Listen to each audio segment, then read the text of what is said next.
Председатель правительства Ингушетии Владимир Сластенин лично поздравил учеников, учителей и родителей школы номер 1 города Малгобек с Днем знаний. Он пожелал ребятам успехов в учебе, ярких открытий и радости познания. Особые слова благодарности были адресованы педагогам за их труд, терпение и вклад в будущее республики и страны.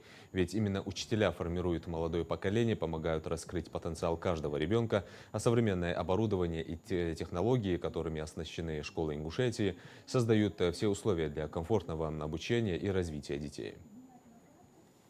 Уважаемые родители, уважаемые преподаватели, уважаемые детишки, я от имени главы республики Калиматова Махмуда Алима Шарифовича поздравляю вас с этим замечательным днем в вашей жизни.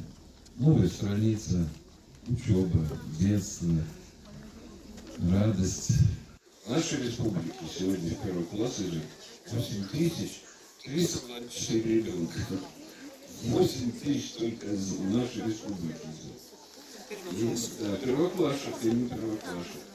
И вы знаете, что по указанию нашего президента Путина Владимира Владимировича есть такая программа, в которой мы на протяжении последних 6 лет строили школы, детские сады, клубы.